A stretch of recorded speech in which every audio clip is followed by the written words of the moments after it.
Hello friends, तो welcome back to my YouTube channel science India tech के इस episode में मैं आपका स्वागत करना चाहता हूं। आज के वीडियो में हम बात करेंगे कि कैसे टाइटैनिक सबमर्सिबल सबमरीन के सभी यात्रियों की मौत हो गई। आखिर वह क्या गलती हुई थी जिसके कारण यह सबमर्सिबल सबमरीन पूरी तरीके से डूब गई। इन सभी सवालों के जवाब हम इस वीडियो में जानने की कोशिश करेंगे, तो लास्ट तक हमारे साथ बने रहिए। यह बात है 18 जून 2023, करीबन सुबह के 9:30 बजे का समय था। करीबन 5 लोगों की टीम एक सबमर्सिबल सबमरीन में बैठकर समुद्र के नीचे डुबकी लगाते हैं। दरअसल ये सभी यात्री आज से करीबन 100 साल पहले डूबे टाइटैनिक जहाज के मलबे को देखने के लिए निकलते हैं। इस सबमर्सिबल सबमरीन में 5 पैसेंजर सवार थे। इसमें एक कह सकते हैं इसे एक मदरशिप के जरिए गाइड किया जा रहा था। और वहीं डूबे हुए टाइटैनिक शिप की बात कर ली जाए तो वह समुद्र तल से कह सकते हैं कि समुद्र के 3810 मीटर की गहराई में था।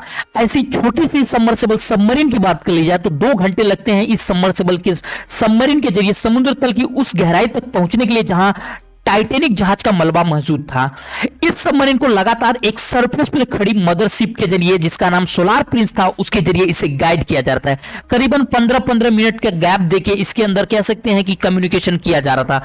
1 घंटा 45 मिनट की कह सकते हैं ट्रेवलिंग के बाद इस कह सकते हैं सबमर्सिबल सबमरीन का ऊपर खड़ी मदरशिप से कह सकते हैं संपर्क टूट जाता है। लेकिन यह घटना पहले हो चुकी थी, इसलिए इस बात को इग्नोर किया गया। इस सबमर्सिबल सबमरीन को 4:30 पर ऊपर पानी की सतह पर आना था, जो कि सबमरीन नहीं आ पाई। करीबन 7:15 पर मदरशिप पे बैठे जो कह सकते हैं मेंबर थे, उन्होंने यूएस गार्ड को इन्फॉर्म कर दिया कि यह सबमरीन जो सबमर्सिबल सबमरीन गई थी वह कह सकते हैं कि मिसिंग हो गई है। अब यहां से सबमर्सिबल सबमरीन की शुरुआत होती है सर्च की। यूएस कोस्ट गार्ड की बात कर ली जाए तो उन्हें रोबोटिक मशीनरी या कह सकते हैं सोनार सिस्टम के जरिए कह सकते हैं 3000 मीटर की गहराई तक जाकर सबमर्सिबल सबमरीन का पता कर सकते थे। लेकिन क्या हुआ कि नहीं, यह सबमरीन का कोई भी पता नहीं चला। यह जगह की बात कर लीजिए वहीं तो न्यू टाउन लैंड से करीबन कैनेडियन जो आइसलैंड है उससे 600 किलोमीटर की दूरी पर है। यह वही जगह है जहां पर टाइटैनिक जहाज का कह सकते हैं टाइटैनिक जहाज डूबा हुआ था, जो कि 2 हिस्सों में टूट गया था। यह दोनों ही हिस्से 700 से 800 मीटर की दूरी पे थे। अब बात करते हैं कि जो सबमर्सिबल सबमरीन पानी के अंदर गई थी उसे कैसे बनाया गया था। दरअसल ओशियन गेट कंपनी है वो जो चूंकि इस सबमरीन को डेवलप किया था। इस सबमरीन की बात कर लिया तो स्टॉक एंड रस जो थे उनके द्वारा इस सबमरीन को बनाया गया था। स्टॉक एंड रस एक एरोस्पेस इंजीनियर थे और वहीं बात कर ली जाए तो इस कंपनी के सीईओ भी थे। और भी सबमर्सिबल सबमरीन थी जो कि समुद्र की गहराई तक जा सकती है, जैसे में एंटीपोर्ट जो कि 304 मीटर की गहराई तक जा सकती है। वहीं बात कर लिया साइक्लोपोर्ट की तो यह 500 मीटर की गहराई तक आराम से जा सकती है। लेकिन टाइटन सबमरीन को कुछ ऐसा डिजाइन किया गया था ताकि वह 4000 मीटर की ऊंचाई कह सकते हैं डेप्थ पर जा सके। वहां पर प्रेशर की बात कर ली जाए तो 4000 मीटर की गहराई पे जो प्रेशर होता है वह करीबन 6000 पीएसआई का प्रेशर होता है। यानी कि कह सकते हैं जो नॉर्मल एटमॉस्फेयर है उससे 400 गुना ज्यादा प्रेशर होता है। तो ऐसे में कोई भी चीज अगर जाती है वहां पे तो पूरी तरीके से इंप्लोड हो सकती थी। इस सबमरीन के आगे साइड का जो व्यू पोर्ट था, देखते व्यू पोर्ट की बात कर ली जाए तो वो व्यू पोर्ट का वो नजारा था कि जहां से हम की कुछ सब चीजों को देख सकते थे, या कि कह सकते हैं पानी में किसी भी चीज को देखा सकता है। एक तरह से कह सकते हैं विंडो था।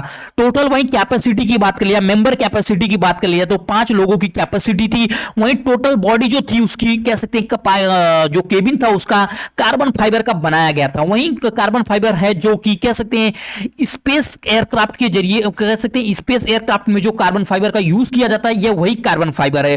देखिए सबमरीन के कह सकते हैं दोनों एंड पर दो कैप लगाई गई थी जो कि टाइटेनियम की बनी थी। वहीं टोटल लेंथ की बात कर लीजिए सबमरीन के तो 6.7 मीटर इसकी टोटल लेंथ थी। वहीं टोटल वेट की बात कर लीजिए सबमरीन की तो 10,400 केजी तक अप्रॉक्सीमेट इसका वेट था। आउटसाइड की बात कर लीजिए तो आउटसाइड में 4 थ्रस्टर दिए गए थे, 2 वर्टिकल और 2 हॉरिजॉन्टल पोजीशन पे लगाए गए थे ताकि सबमरीन को ऊपर नीचे और आगे पीछे की तरफ घसकाया जा सके। देखिए सबमरीन के एक वीडियो कंट्रोल गेम कंट्रोलर था उसके जरिए इसे ऑपरेट किया जा रहा था, जो कि आप जैसा आपके जानते हो कि वीडियो गेम में जो कंट्रोल एक्सबॉक्स कंट्रोलर रहता है उसके जरिए इसे कंट्रोल किया जा रहा था। इस सबमरीन में कोई सीट नहीं थी, तो कह सकते हैं जो सीट यहां पे कोई अवेलेबल नहीं थी, नीचे भी बैठना पड़ रहा था। और वहीं टॉयलेट की बात कर ली जाए तो एक छोटे से स्पेस में टॉयलेट था। वहीं जीपीएस नेविगेशन सिस्टम की बात कर ली जाए तो इसमें कोई भी प्रकार प्रकार का जीपीएस नेविगेशन सिस्टम नहीं था।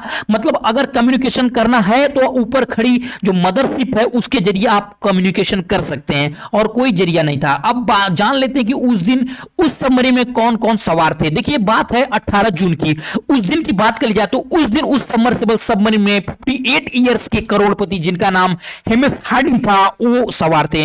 हेमिस हार्डिन की बात कर ली जाए तो वे ओशन गेट में डीपेस्ट पार्ट में कह सकते हैं 4 घंटे तक ये कह सकते हैं स्काई डाइविंग लगाए थे। और वही मरियाना ट्रेंक की बात कर ली जाए तो ये कह सकते हैं उसमें वेल ट्रेंड थे कह सकते हैं और बहुत सारे इनके नाम पे अवार्ड भी है कह सकते हैं। वही दूसरे पैसेंजर की बात कर ली जाए जिसका नाम पॉलन हेनरी था तो ये फ्रेंच नेवी के कमांडर रह चुके हैं। करीबन 37 से 38 बार ये टाइटैनिक पर विजिट कर चुके तो इन्हें अच्छा खासा एक्सपीरियंस था टाइटैनिक शिप के बारे में और अच्छा खासा इन्होंने रिसर्च भी किया था। वहीं तीसरे पैसेंजर की बात कर लिया तो सजादा दाऊद और उनके बेटे सुलेमान पैके एक पाकिस्तानी बिजनेसमैन थे। अब जानते हैं कि कैसे सबमर्सिबल सबमरीन में इंप्लोड हुआ था। देखिए इंप्लोड का मतलब समझते हैं पहले। इंप्लोड शब्द का मतलब क्या होता है? दरअसल इंप्लोड शब्द का मतलब एक्सप्लोजन का कह सकते हैं कि उल्टा होता है। यानी कि जैसा कि बम आप देखें हो जब बम फटता है ब्लास्ट होता है तो उसमें क्या होता है? एक्सप्लोजन होता है तो फोर्स अंदर से बाहर की तरफ लगता है। वहीं इंप्लोजन की बात कर लिया है तो ये फोर्स जो होता है बाहर से अंदर की तरफ लगता है। मतलब एक तरह से समझ लीजिए कि आपके दोनों हाथों के बीच में कुछ रखा गया और उसे दबाया जा रहा है तो ये कह सकते हैं एक तरह से इंप्लोजन हो सकता है। अब जान लेते हैं कि सबमर्सिबल में जो गलतियां की गई थी वो गलतियां क्या थी। गलती नंबर 1, देखिए जब कभी से किसी सबमर्सिबल की बात कर ली जाए, किसी सबमर्सिबल को जब बनाया जाता है तो बहुत सारे नॉर्म्स जो फॉलो करने पड़ते हैं, सेफ्टी रूल फॉलो करने पड़ते हैं। ऐसा जो ओशन गेट कंपनी जो इस सबमरीन को बनाया था ऐसा उन्होंने कोई भी रूल को फॉलो नहीं किया था। गलती नंबर 2, जब किसी भी सबमर्सिबल सबमरीन को पानी के अंदर छोड़ा जाता है तो उसे लगातार कम्युनिकेट किया जाता है मदरशिप के जरिए। अगर मदरशिप से अगर कोई इसका कम्युनिकेशन टूट जाता है या लिंक टूट जाता है तो वैसे में सबमरीन को वापस रिटर्न कर लेते हैं, जो कि ऐसा इस सबमरीन के साथ नहीं हुआ। गलती नंबर 3, जैसा कि आप लोग जानते हो कि समुद्र तल पे प्रेशर जो होता है करीबन 6000 psi तक होता है तो ऐसे में सबमरीन को कह सकते हैं टाइटेनियम की जगह किसी कार्बन फाइबर जैसे कह सकते हैं प्लास्टिक का इस्तेमाल करने से कह सकते हैं एक गलती ये भी हो सकती है। वहीं गलती नंबर 4 की बात कर ली जाए तो सबमर्सिबल सबमरीन का जो डोर था वो बाहर से ही ओपन हो सकता तो ऐसे में कह सकते हैं इमरजेंसी में कोई भी बाहर निकल नहीं सकता।